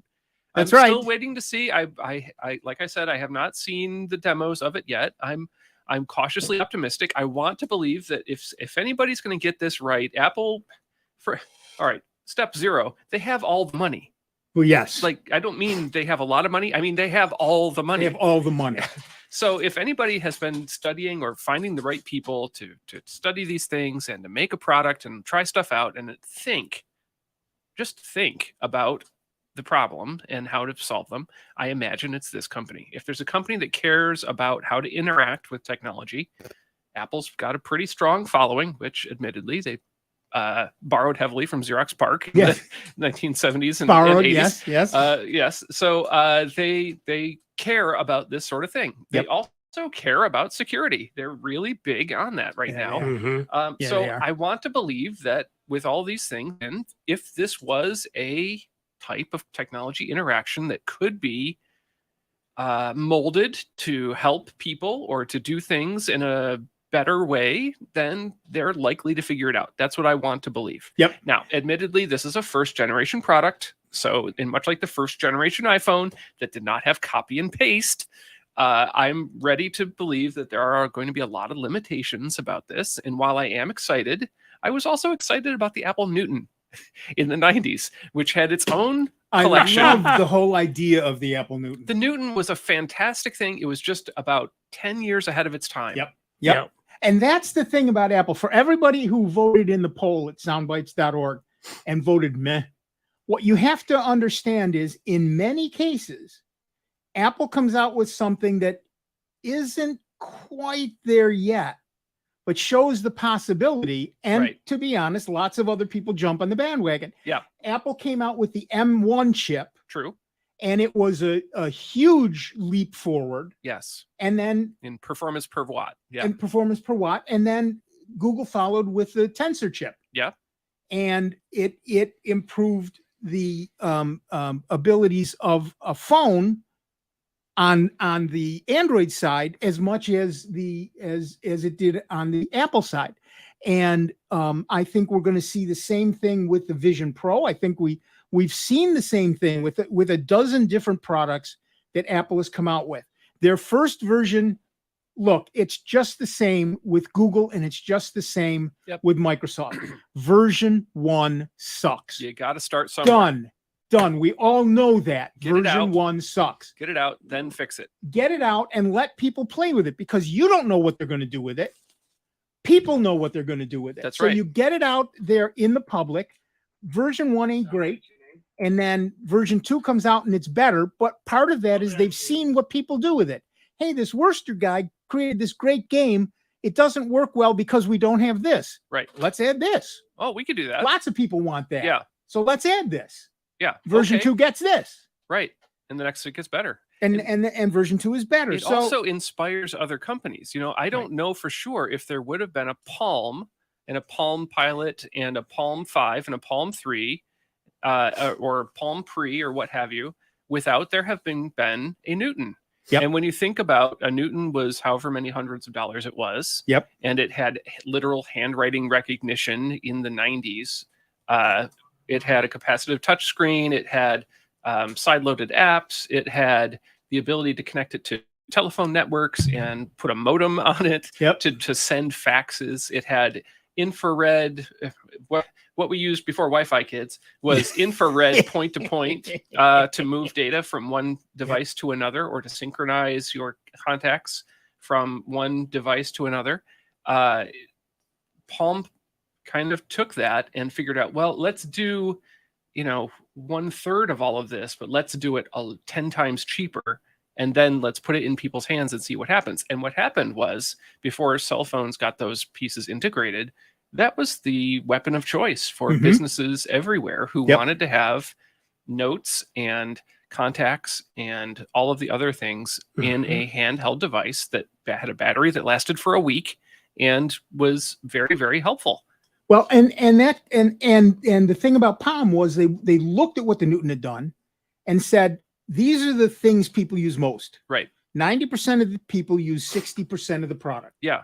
Let's put out 60% of the product. Right. And we don't need the fantastic chip inside. And do it well. We don't need handwriting recognition. We'll just we'll let people write with graffiti Right. instead, which is Right. a modified handwriting. Right. And if you And people will learn that. People will choose to learn that, and then they'll be able to put stuff in. Oh, and heck, we'll build an accessories which has a little nice fold-out keyboard that you could set it on and type stuff in if you prefer to type. But you need to be inspired by something. And the other thing that Apple does well is put out products that make people say, this is good, but... And then they think about it and try something else. And that's when technology companies are working at their best, is when they each get to kind of look and see what each other is doing, figure out what does the market need, what are the problems we can solve, what are the opportunities we can create for people, and then push something out. And Apple has done that to themselves. Sure. They put out the Lisa. Yeah. And it was 10 grand in 1983. And then the company itself looked at the product and said, people use this 60% of it. Right. Let's build the Macintosh. Yes. And make it that down. 60%. Right. And suddenly it's $2,500 instead of 10 grand. Instead of 10 grand. And it does everything 90% of the people need. Yes. Which means you sell a zillion of them. Right. So yes, and I absolutely get that. And we're going to see the same thing, I think, with the Vision Pro.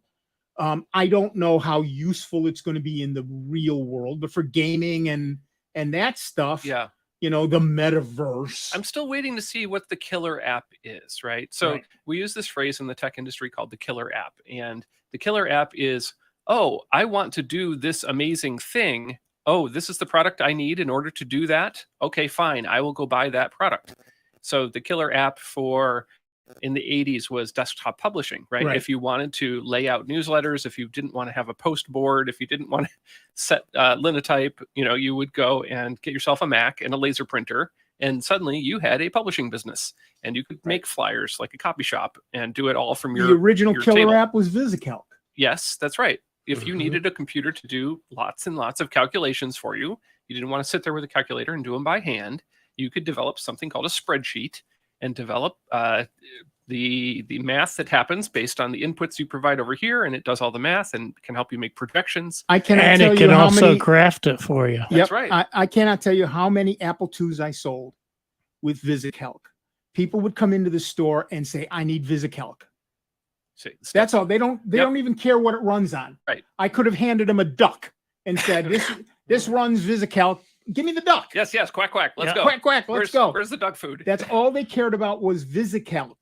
I cannot count the number of Apple IIs I sold with VisiCalc. And you said, "Right this way, my fine man." Exactly right. Come here, little boy. I have everything you need. Exactly. You come to the right place. Exactly. So yeah, and it is the killer app. So what's that going to be? That's for a very this? good question. Now I have an idea. Apple had their Google Glass thing was roughly 10 years ago, and Microsoft's been working with HoloLens, which is more of if I remember right, it's more of a half a face shield, a transparent face shield that they project onto the into. Yeah, it's more like Cyclops. The thing that I personally think will be the killer app for all of us that have that suffer from CRS, which is when you can't remember things. Yes. So let's say I go out to the supermarket and suddenly there's this guy pushing the cart, 2 carts ahead of me, and I'm like, oh, I know that dude, but what's his name? Facial recognition. What is his name? Yes. And above his little head is projected, oh, that's Bill Smith. Yeah, Bill Smith. That's right. I worked with him 3 jobs ago. And what a great guy. He had that Corvette and he said he would come over and show it to me sometime. And I want to ask him, hey, do you still have that Corvette if I see him around? But now that I have these glasses on my head, it says Bill Smith over the top of his head. And I can say, hey, Bill, haven't seen you in forever. How are you doing? Yep. It's the That's Jim the killer app. Solanowski. It's the Jim Solanowski. Back in the day, I have a Nomia. I do not remember people's names. I just don't. CRS. I've struggled with that all my life. Everybody does. It's because you're a friendly guy. But I can't. I remember faces. I know what they mean to me. I know where I know them from. I just can't. Names slide out of my head. It's called anomia, and it's an actual disease. Sure. And I have it. And Jim Solanowski and I used to walk around campus together, and he would say, "Oh, here comes such and so. Uh-huh. Here comes so and so." He was, he was my He was my Apple glasses. Yes, right. Your Person. Serrano. Yeah. Yeah, exactly. And so I could say, hey, Mary, hey, Tom, hey, Fred, Yes. And I look like a good guy. Right. Thank you, Jim. And you were so if thankful. you're listening, thank you. I love that about you. You didn't realize how much you needed that until I had him. Until he was there, and then he was gone. So That's right. Oh, I suffer from the same thing. My late wife, what she would do to save my bacon is, I go, I can't remember the name. She'd go up to the person and say, hi, I'm Lori. I understand you know Dave, and they'd introduce themselves, and then I'd know because they'd say, oh, I'm so-and-so. Oh, you had a wingman. Yes. She was always good at covering my butt on that. And I feel bad about it. I love people. I just cannot remember names. No, It's that just- is And it's not personal. It's not personal. No, they say most average folks cannot remember 3/4 of the names when you first meet them. Right. Probably not. Yeah. No, When you're first I'd buy meeting, that. especially at a party, Oh, yeah. you will not remember over half, 3/4 of the names. And I've tried all the mnemonics, right? Sure. Repeat their name. Yes. Hi, Yeah. I'm Dennis. Oh, hi, Dennis. How are you? Yes. Nice right. to meet you, Dennis. Glad to see you, Dennis. Talk to you later, Dennis. And then I've forget said their it name. before, and it's gone. Yep, same here. No. It's out. It's lost. All right, we ought to go to the phones. Poor James has been holding on forever. James, assuming that's your name, welcome. What's up? Yes, fascinating conversation on the killer app. Love what you guys are talking about. Thank you. Quick question. I use Google Chrome, and you can let me know if something's changed or if I've goofed up here. In the address bar on top, for example, I'll type in bicycles, and I then hit images, and it used to fill up the whole page with pictures. Now it's just got a little strip running across the top. What is that? That's the new change that Google has made. It's not you, it's them. It's them. And what they've done is they've created a whole new it's all AI based now. And so what's important to them is the AI thing, and it's all borrowed and you use that. So they're de-emphasizing other stuff to make it better for them to do that. And it's a pain in the neck. And believe me, I absolutely get that. You should be able, it depends on the thing. You should be able to click the images button across the top and then see all the images, but it's not as, that's interesting. It's not it's not the way it used to be. It's terrible. I hate it. I hit the images, but it's like you say, it's just straight across horizontally. Yeah, it depends. Sometimes you'll get real images. Like, for example, I had Winget in my browser and I hit images, and the first line is all images of Winget in a terminal. And then on the second line, it's all Jennifer Winget, whoever she is, but there's her picture. So I can't change it back where the whole page is filled with pictures like of bicycles, for example. Right. No, you should be able to scroll down and see more pictures, but I can't. Yeah, you if I hit images, I can now see images of bicycles, but you're right, the first row is just, it's very weird. Yeah. Yeah. Okay, I didn't know if there was a new setting I can go to get it back the old way. No, I wish it were. They don't give you that option at this point. Ooh. Okay, thank you, Nick and Dave. Thank you. Bye-bye. Bye. Yep. And Dennis. Well, yeah. And Dennis. Yeah, I think Sorry, he couldn't remember my name. That's exactly it. happened. That's exactly it. I'm I the new just guy. don't do names. But that's the thing I've always wanted Google. That's what I originally wanted Google Glass for. That's going to be But the killer app. it didn't do facial recognition at the time. Right. But the Vision Pro thing is more like the Oculus. Yes. Right. So it's not really that. You can't walk around not seeing anything all day. Right. No, I think they're going to have an AR component. And again, I haven't seen the video and I need to watch it. It's on my to-do list.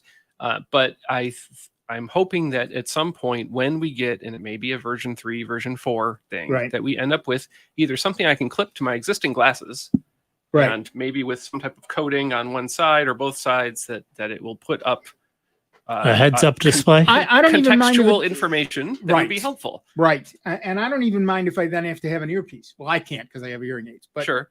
you Well, know, they can having- talk to your hearing aids, maybe a little Bluetooth. That's right. A little Yeah, Bluetooth they have thing. Bluetooth. And then I can, you know, it can say This man is Dave Smith. You met him in right. 1979. Right. He has 3 kids, and his wife's name is June. Right. And out there, that all that information is out there somewhere. Sure. Mm-hmm. You know, so This information brought to you by Google. exactly. Oh yeah, they gotta get the advertising. That's there. That's the killer app right Yeah. there. When they Yes. can say this information brought to you by. Right. That's the thing that's going to sell it right Mhm. there. Yeah, there's a whole set of things we haven't thought of yet, but you can't think of them until the hardware is available, and that's what we're talking about. Apple has put out some new hardware, has upgraded some old hardware, and now new capabilities are in reach. And over the next couple of years, we'll see those new capabilities come to the fore. Yeah. I predict as boomers continue to increase in age that we will see more things related to medical care. We'll see more things related to, hey, here are the trends in the things we've been studying with all of the data we've been collecting from anonymized from all of these different people. Maybe you should start walking on Tuesday afternoons. Here's a route you could take. Yep. It's 1 mile long. We notice you've been eating more raisins lately. And in general, we think you should try having more asparagus instead. You know, Dennis, we know you're a cyclist. yes, yes, And we also know you like kites. sure. We see that you have never biked through this park Yes. on a Tuesday afternoon when everybody's out flying kites. When the kite club gets together. When the kite club gets together, you might maybe you enjoy should this. try that. Yes. Right. Well, and that's a tiny little thing that improves your quality of life. Yes. How is that bad? Or you're a cyclist and this particular road has had more crashes. Don't go there. Recently, maybe try an alternate route. Or this route has more hills and you don't need to do hill work. You need to do long, steady distance on this flatter road that's much longer with fewer people nearby. Yep. There's a million different suggestions it could make based on, heck, if you're going to collect all this data, put it towards Use something it. that I can use, not something that the evil overlords can use, right? Exactly. Give me something out of it. Exactly. All right. Well, that music tells us that we are done for another week. These 2 hours have flown by. And that's, of course, thanks to Dave Enright. Thanks to Dennis Wurster, who, again, comes in and does yeoman service whenever Steve is not available. I'm Nick Francesco. But what really made this hour fly was all of you. So thank you for your calls. Thank you for listening. We're very, very humbled that you people continue to tune in every week. Get a life, for heaven's sake. Make something of yourself.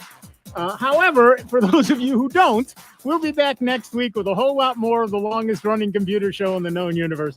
That's Sound Bytes right here on the truly great and truly grateful to you that we continue to be solely member-supported Jazz 90.1. See you in 166 hours. That we continue to be solely member-supported Jazz. The world of horse racing turns its attention to Long Island's Belmont Park for the 155th running of the Belmont